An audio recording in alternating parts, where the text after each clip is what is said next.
Here we have a freshly completed ground-up restoration of a half-scale Breisch Olds engine that I'm going to be listing on eBay. It has, I'd say, like 8 1/4 inch flywheels, not quite 8 1/2, and it stands. Let's see, please forgive me, I'm just working with one hand because I'm holding the phone with the other. The engine itself stands about 10 inches tall, and to the back of the flywheels to the front of the intake valve is somewhere, looks like around 15 inches. Today I'm videotaping inside my work trailer, car trailer converted into my workshop. Actually, I moved about 10 years ago, had a lot of this stuff in the trailer, and it stayed here. I added heat and air conditioning. Now I didn't have to drag everything down the basement steps.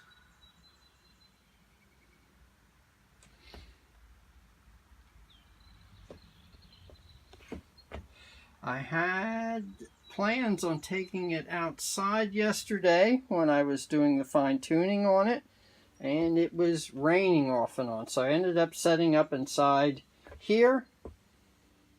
So that's where I'm going to take the video. We'll start here with, this is a one-way bearing starter. I make these on my China lathe, my modified China lathe there that works fantastic. I got that thing dialed in. This has a one-way bearing in it, so it kicks in the starting direction, and the other direction it freewheels. So when you have the drill in there and you're starting it and it fires up, it's just going to freewheel in the other direction. People really like these. It looks nice, has a crown in the center so you can run a flat belt. And when you're doing work on these like I do, and you're starting and adjusting something and starting it again, they work out great. Sure helps out with my thumbs too. I got arthritis in my thumb joints. Not good. Not good. So that is included on the drill. Then, as I will show, there's a starter key chuck that goes with it. Underneath the stand here, I built the stand and the fuel tank. Under the stand is a Ford buzz coil, and I replaced the old condenser, capacitor, whatever you want to call it. That's the original one that was in the coil. The spark was kind of weak on it. I had to run it on 12 volts to get any type of spark out of it, and there was a lot of arcing on the points for the buzz coil. So then you pretty much know right away that the condenser capacitor is bad. Upgraded with a new capacitor, new cap, and it works fantastic on 6 volts. Puts off quite a spark with 6 volts, the way it should. This engine was completely torn down. A lot of parts made. I made the high crown bolts.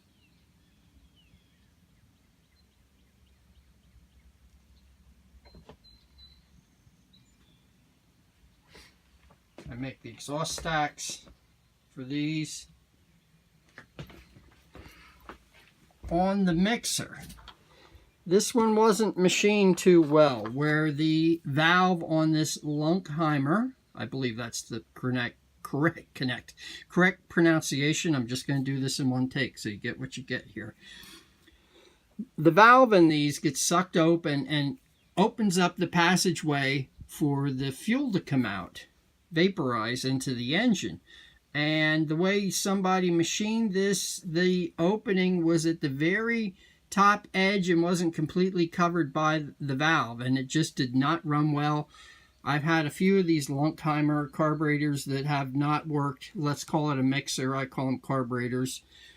I've had a few of these not work too well, and sometimes you have to run a choke on them. This one originally also came with a choke, and it had to be choked almost all the way to draw the fuel up into the engine. And then you got a condition where the difference between rich and lean almost wasn't even there. It was one or the other. So I did something to this that I've always wanted to do to these carburetors, and it worked out great.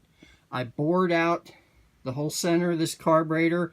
I made a brass sleeve for the inside of it. Inside that sleeve is a venturi area. I have a crude drawing here to show you. Okay, sorry about the camera work. Crude drawing.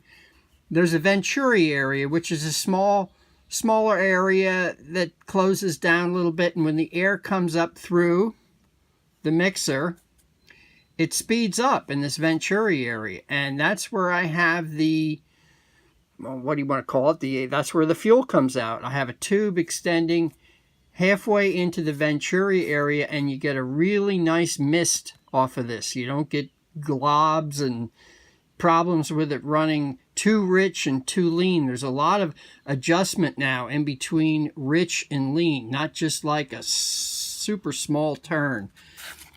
Works really well. So that's what is inside of this now. And this now becomes the air intake down here. So in my photos for this in eBay, I have a part like this on here that has a choke in it, and I'm taking that off and I'm just putting on a tube because this is a dead end now,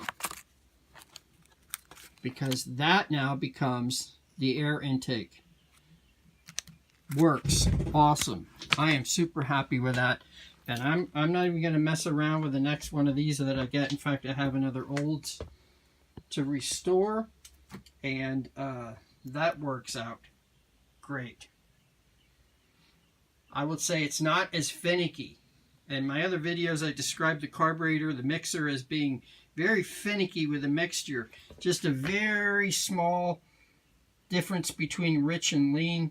This is, it's fantastic. This does have the regular, I can pop it out here with one finger. This does have the regular starter, if you want to start it that way. Compression is really awesome on this engine. Compression is really high, and starting it with a drill for me makes it a lot better. I have a piece of paper towel under here because I've been running a lot of oil through it, a lot of oil through the cylinder, and there is a drain. You can see it down there where the puddle of oil is. There's a drain hole down there for oil that comes down from the drip oiler. This passageway goes down to the big end on the connecting rod. I squirt some oil up in there on the wrist pin when I start it. I've got oil cups for the mains on the crank.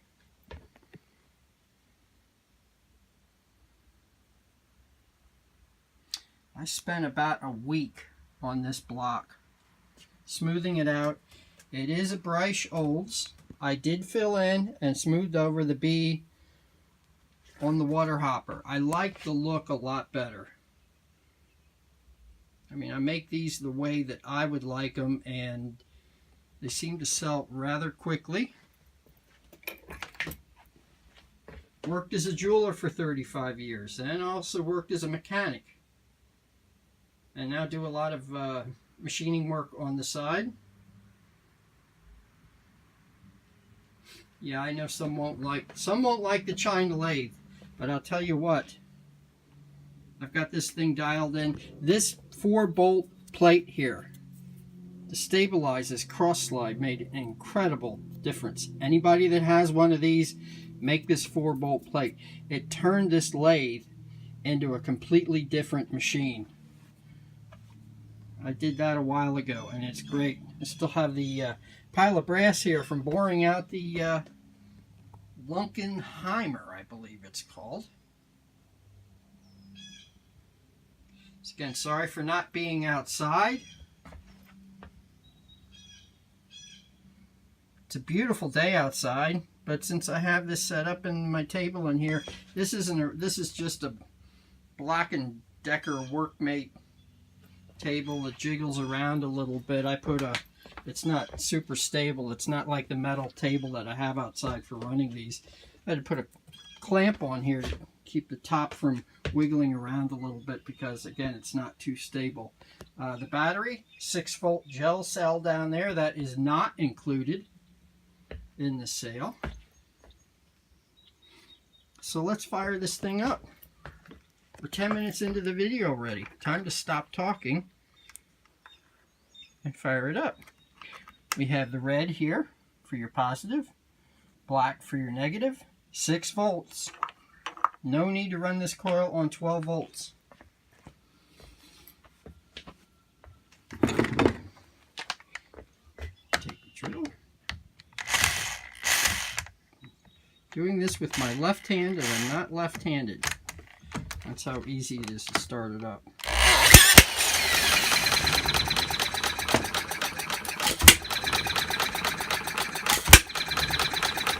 Been trying to see how slow I can get it to run. I think I can go a little bit slower yet.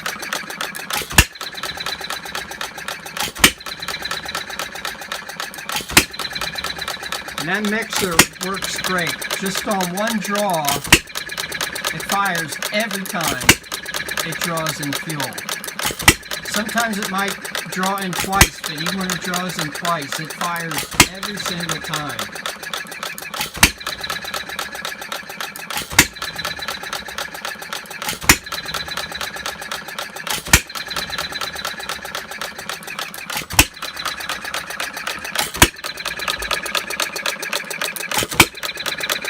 This is your setting. There's a spring in here for your speed, for your lockout, for the exhaust valve. On a hit-miss engine, in case you don't know, the miss cycles, during the miss cycles, the exhaust valve is held open. And that means there's no compression, and it doesn't fire during that time.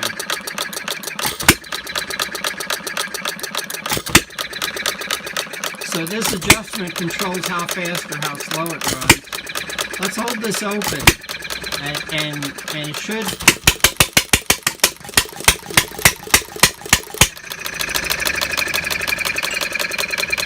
So you see, when the exhaust valve isn't locked out, it's just going to pick up speed like this. But these engines weren't designed to run fast. I loaded it up a little bit by doing that.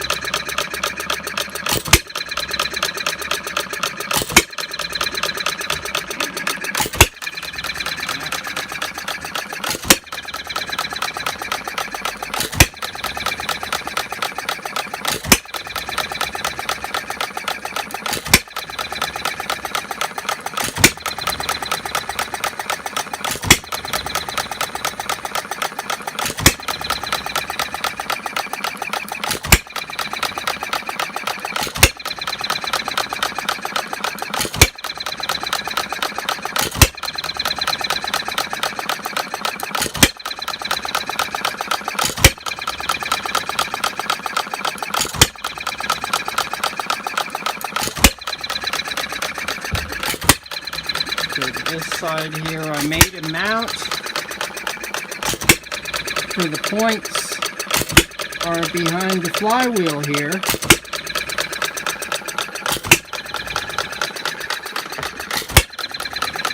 And they're triggered by this cam, basically a round bushing, set screw bushing with a flat spot in it, so that with this type of ignition the points close and that fires the fuzz coil.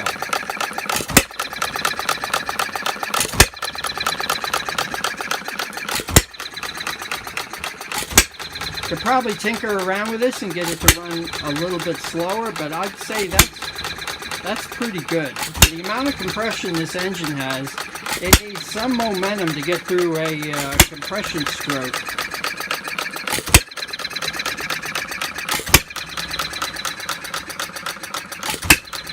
on the fuel. There we go. We're going to cover the fuel here. I'm just running. I was out of the Coleman Camp fuel. I didn't try Coleman Camp fuel on this. I like this stuff because it has no ethanol in it. It is $5 for this can, but these cans last me about 4 years. Literally.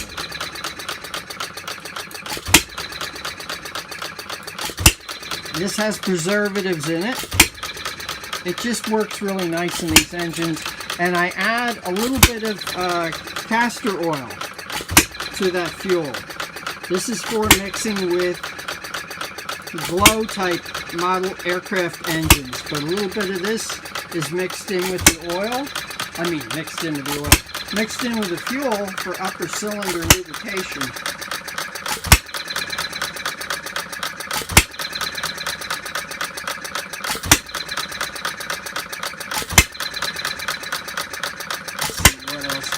Cover here. There is a one-way check valve in here in the fuel tank that I made, so the fuel doesn't siphon and drain back into the tank. I use a real small funnel to get the fuel down into the tank.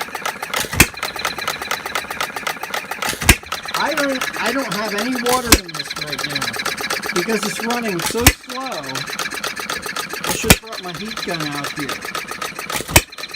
The cylinder is just, it's barely warm. I don't even know if that's 80 degrees. I guess it's 80.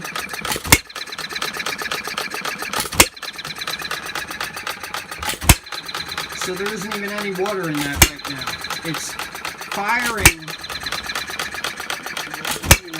it's time of firing in between fires, in between compression cycles is so far apart that it pretty much cools down. It's sucking, you can hear the noise in the exhaust. When the exhaust valve is held up and it's actually sucking some air back into the cylinder. Acts like a cooling effect for it.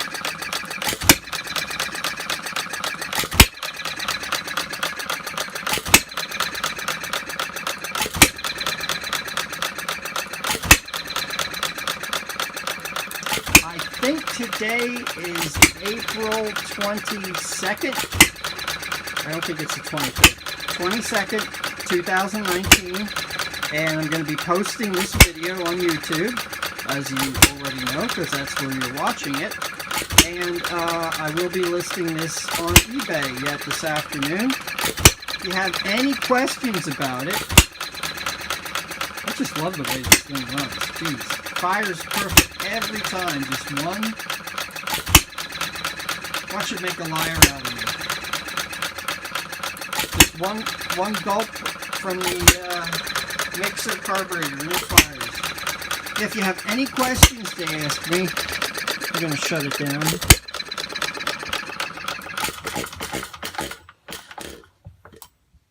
If you have any questions to ask me, you can email me at joekind, JOEKIND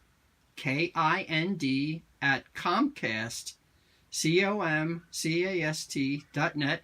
I will post that in the comment section down below and in the description of this video. And you can email me with any questions. I am not going to pack this up. I might not pack it up until it sells.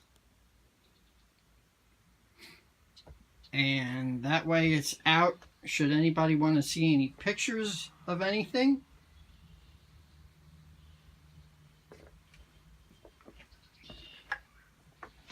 I can deal a bit in the price on eBay. It's going to have a buy it now. I always start a bit high. Buy it now or best offer.